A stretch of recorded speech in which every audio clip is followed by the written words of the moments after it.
ನೀವು ವಿನ್ ಆಗ್ತೀರಾ ಅಂತ ಅಂದ್ಕೊಂಡಿದ್ರ? ಅಂದರೆ ರನ್ನರ್ ಅಪ್ ಆಗಿದ್ದೀರಾ, ಬಟ್ ವಿನ್ನಿಂಗ್ ಅಂದರೆ ನನ್ನ ಕೈಯಲ್ಲೇ ಟ್ರೋಫಿ ಇರುತ್ತೆ ಅಂತ ನೀವು ಅಂದ್ಕೊಂಡಿದ್ರಾ ಬಿಗ್ ಬಾಸ್ ಮನೆ ಒಳಗೆ?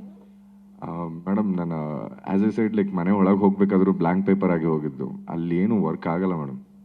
ಏನೇ ನೀವು ಇಟ್ಕೊಂಡು ಹೋದ್ರು ಜಸ್ಟ್ 2 ಡೇಸ್ ಅಷ್ಟೇ ನೆನಪಿರೋದು.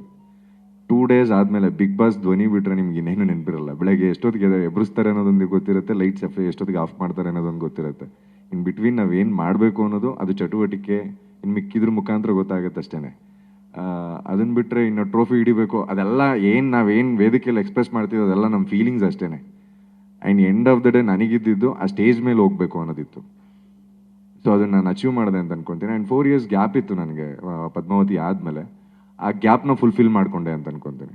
ಆ್ಯಕ್ಚುಲಿ ನಿಮಗೆ ಬಂದಿರೋ ಓಟು ಲಾಸ್ಟ್ ಸೀಸನಲ್ಲಿ ವಿನ್ನರಿಗೆ ಬಂದಿರೋ ಓಟು ಅಂದರೆ ನಿಮ್ಗೆ ಎಷ್ಟು ರನ್ನರಿಗೆ ಈ ಸೀಸನಲ್ಲಿ ರನ್ನರಿಗೆ ಅಷ್ಟು ಓಟ್ ಬಂದಿದೆ ಅಂದರೆ ಎಷ್ಟು ಪ್ರೀತಿ ಇದೆ ಕರ್ನಾಟಕದ ಜನತೆ ಮೇಲೆ ಅಂತ ಏನು ಹೇಳ್ತೀರಾ ಅಂತ?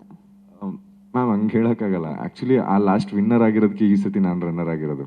ಸೊ ಅವರು ಏನು ಸಕ್ಸಸ್ಫುಲ್ ಮಾಡ್ಕೊಂಡು ಹೋಗಿದ್ರು 10th ಸೀಸನ್ನ, ಅದ್ರ 11th ಸೀಸನ್ ಕ್ಯಾರಿ ಮಾಡಿದೆ. ಸೊ ಇನ್ನೂ ಜನಗಳ ಪ್ರೀತಿ ಜಾಸ್ತಿ ಆಗಿದೆ. And 5 crores is not a easy count. So ಅದು 5 ಕೋಟಿ ಅವನಿಗೆ ಬಂದಿದೆ ಆ್ಯಂಡ್ 2 ಕೋಟಿ ನನಗೆ ಬಂದಿದೆ. ಸೊ ಇದೆಲ್ಲ ಜನ ಪ್ರೀತಿ ತೋರಿಸ್ತಾ ಇರೋದು ಬಿಗ್ ಬಾಸ್ ಮೇಲೆ.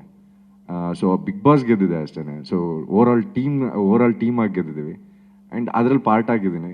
ಸೊ ಸೆಕೆಂಡ್ ಬಂದಿರೋದಕ್ಕೂ ನನಗೆ ತುಂಬಾ ಖುಷಿ ಇದೆ ಮ್ಯಾಮ್.